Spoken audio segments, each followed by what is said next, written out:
Masih di Kompas Pagi, saudara, yang kita saksikan tadi adalah foto-foto misi kemanusiaan yang dilakukan Medical Emergency Rescue Committee atau MERSI di berbagai daerah konflik. Sebut saja Aceh, Ambon, Afghanistan, hingga Palestina. Tidak terhitung betapa banyak situasi genting yang harus dihadapi tim MERSI dan betapa banyak ribuan nyawa yang pernah diselamatkan. Dan kisah perjuangan ini sudah dituangkan dalam buku yang akan kita diskusikan kali ini, yaitu Jalan Jihad Sang Dokter.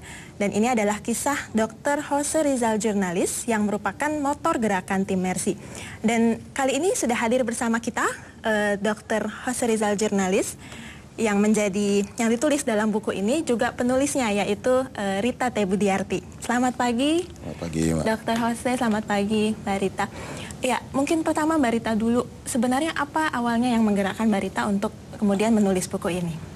Kebetulan saya sehari-hari bekerja sebagai wartawan, sebagai jurnalis, dan saya sudah lama mendengar tentang MERSI, bagaimana kiprahnya. Kemudian pada saat itu, tapi saya belum begitu mendalami apa itu MERSI gitu, hanya kadang-kadang ikut konferensi pers gitu ya, kemudian membaca berita-berita gitu.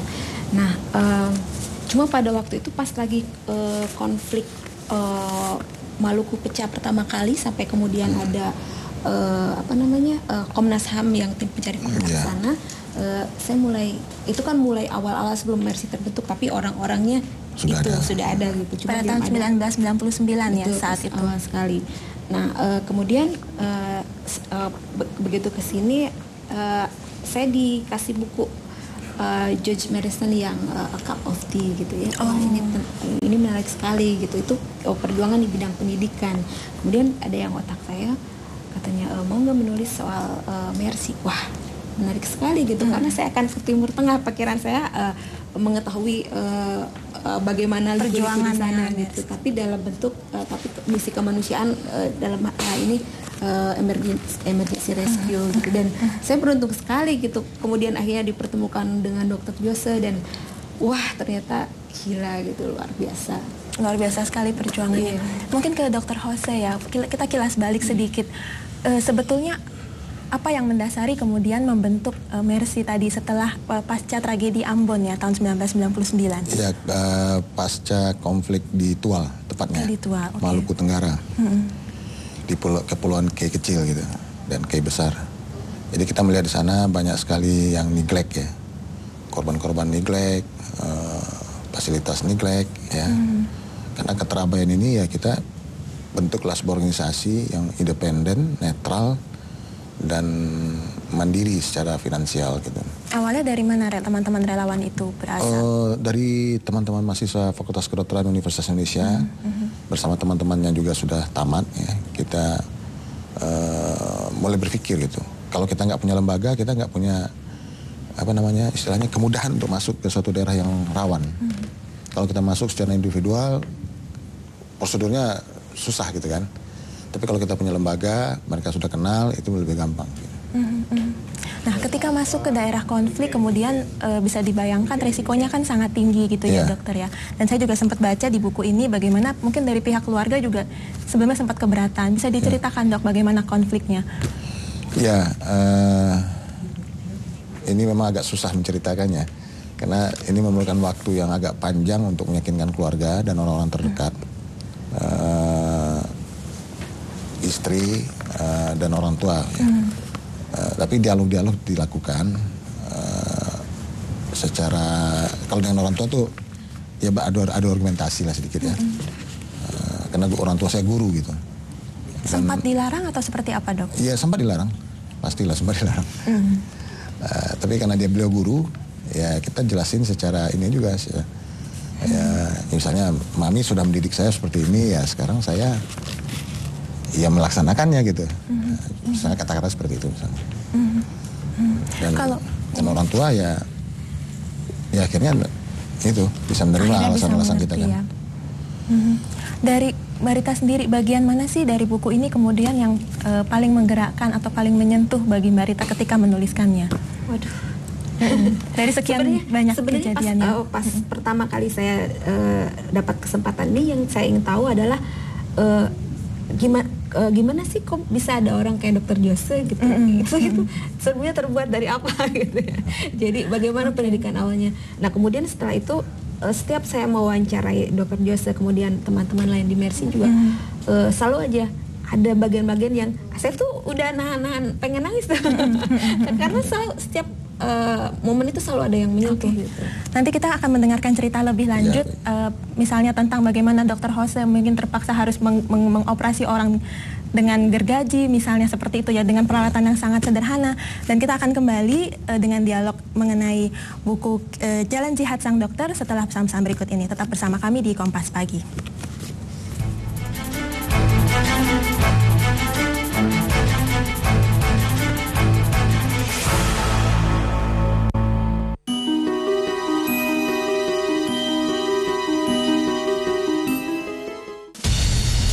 Inilah perjalanan Kamga mendalami kecintaannya pada Indonesia.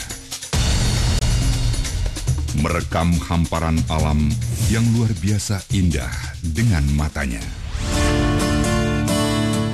Merasakan sensasi takjub akan kayanya budaya.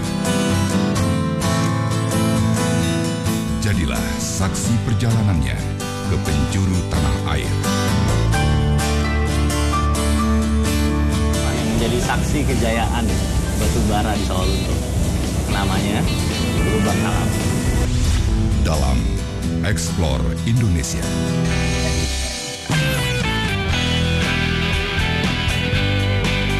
Kompas, Inspirasi Indonesia.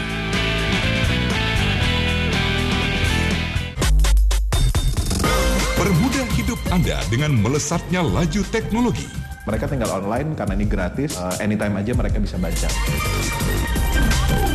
Tentang dunia digital. Dapati informasi lengkapnya hanya di Tekno. Kompas, Inspirasi Indonesia.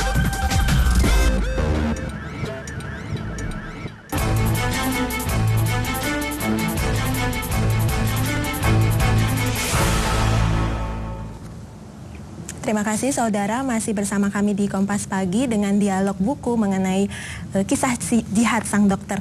Dan Dokter Jose tadi saya sempat menyebut juga bagaimana begitu banyak ya kejadian-kejadian yang sudah pernah dokter alami. Misalnya seperti saya baca ada yang dioperasi dengan hanya di depan masjid, misalnya seperti itu. Iya, di depan beranda masjid, kemudian hanya dengan senter, tidak ada alat-alat dan sebagainya. Bisa diceritakan, Dok? Ya, jadi kita kan berangkat dengan peralatan seadanya, terutama waktu misi di Tual ya. Sehingga itu operasi-operasi kecil kita lakukan di pelataran aja. Ada operasi yang cukup besar yang kita lakukan itu amputasi tangan. Itu kita lakukan di beranda rumah, itu di Galela, Desa Galela, Halmahera Utara. Di bawah lampu senter, sinar Petromax, ya kan. Kita lakukan operasi tersebut. Dan alhamdulillah nggak infeksi gitu. Karena kita rawat dengan madu lukanya.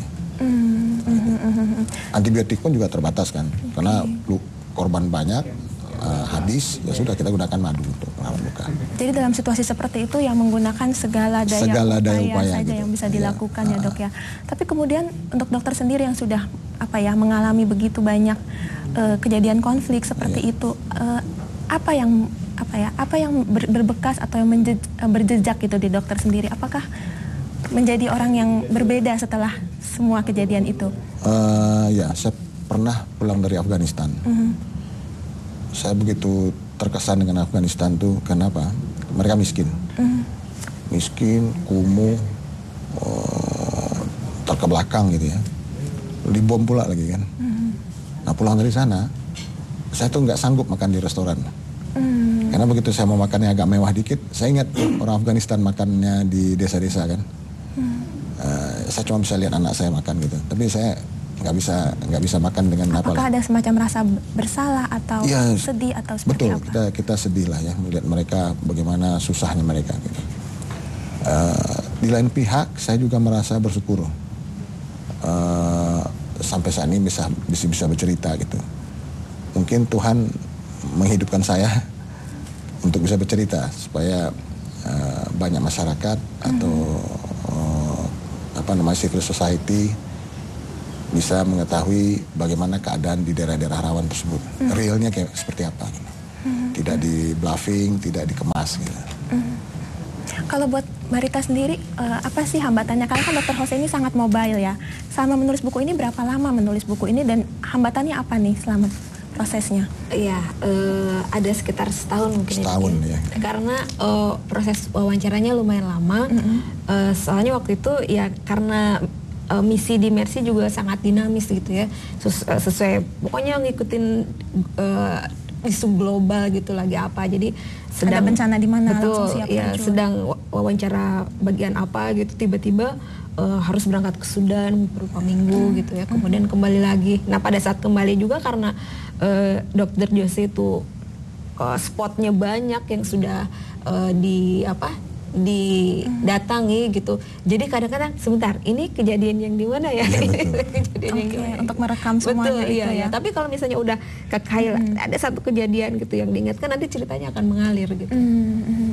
Dokter sendiri, dokter dan para relawan lainnya, ini kan ketika datang ke tempat konflik atau seperti Palestina yang sedang dalam perang seperti itu, seperti menandatangani kontrak mati gitu ya. Betul. Sudah siap mewakafkan nyawa seperti itu ya dok ya. Jadi kita sampaikan kepada relawan kita untuk datang ke daerah-daerah seperti ini memang harus siap dengan risiko apapun. Tapi kita pasti berhitung, tidak gegabah untuk masuk ke daerah-daerah seperti itu. Contoh misalnya waktu saya masuk ke Irak,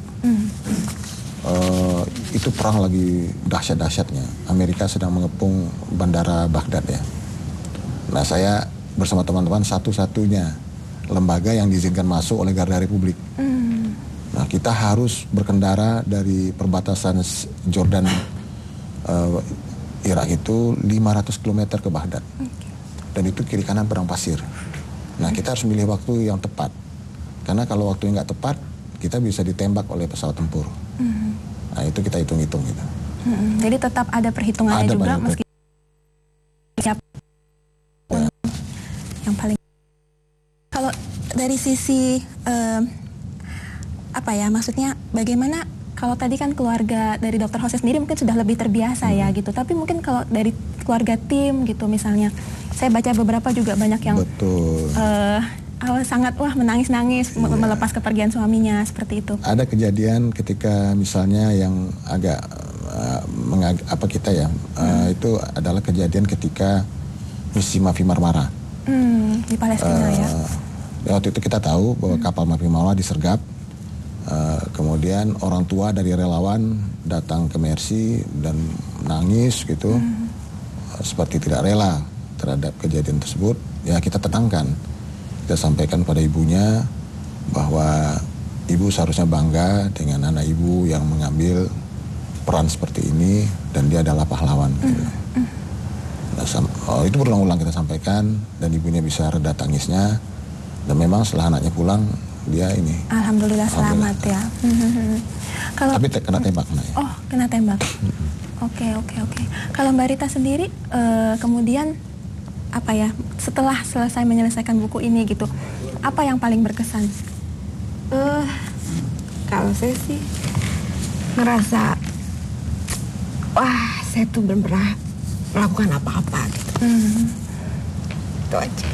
Oke, jadi memang luar biasa sekali ya. Ini ada orang-orang yang ini unpaid volunteer ya berarti.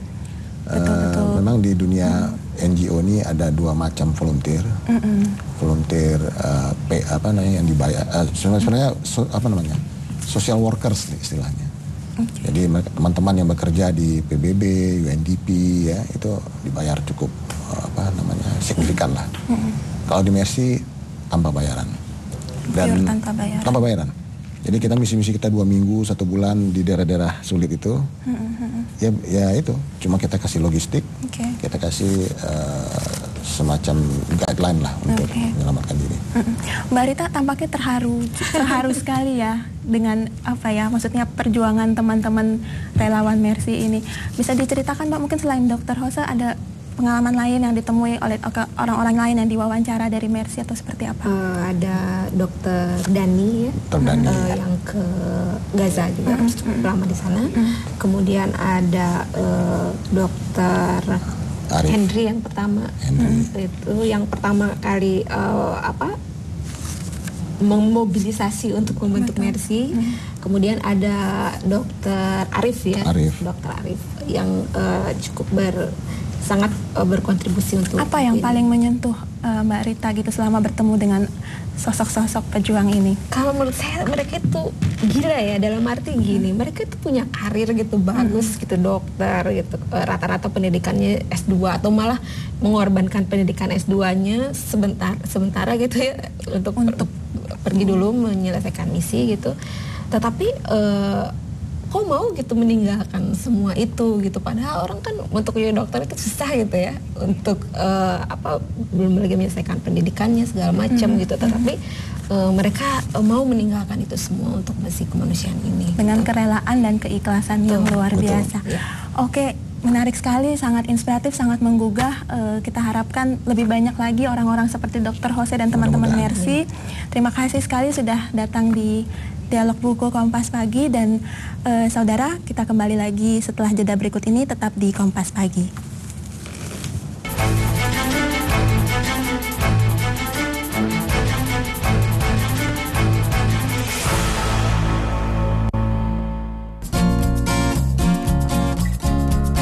Perjalanan Ramon Yetungka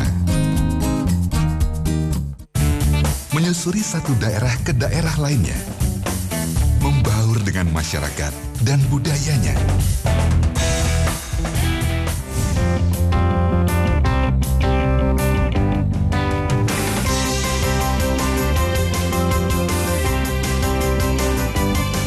Mencoba beragam jenis permainan tradisionalnya.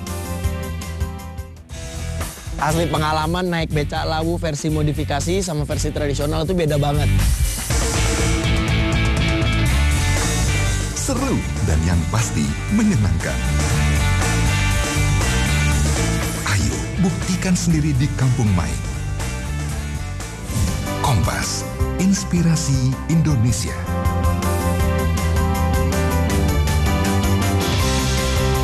Kuis cerdas, kompetitif dan menghibur. Dua public figure diuji Helmi Yahya. Pulangkan ke Pak Fadel. Wawasannya. Apa saya? Aduh, salah ya gue. Ada lagi. Kecepatannya. Kerinci. Jambi, betul baik. Cina. Saksikan serunya.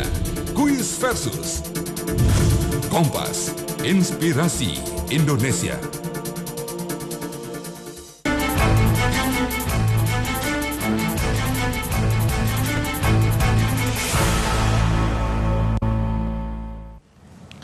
Ya, perbincangan rekan Feby Indira ini tadi begitu menarik ya, mengenai perjuangan bagaimana rela untuk membuang segala kepentingan pribadi ya demi kemanusiaan. Untuk menjadi seorang dokter memang bukan jalan yang mudah, tapi ketika akan mengamalkan apa yang sudah didapatnya itu juga jauh sebenarnya tantangan dalam batin yang jauh lebih sulit. Nah, betul sekali, dan kita ada informasi ini juga mungkin seputar bencana ya, yang menerjang daerah tornado, karena di sana ada badai saudara yang menerjang kawasan dekat Louisville di Kentucky, Amerika Serikat pada hari Jumat kemarin. Ya, badai tornado ini merusak sejumlah rumah dan kendaraan di kawasan ini. Tornado juga menumbangkan pepohonan di kawasan kota di Frum Creek. Sejauh ini belum ada laporan korban yang terluka ataupun meninggal dunia.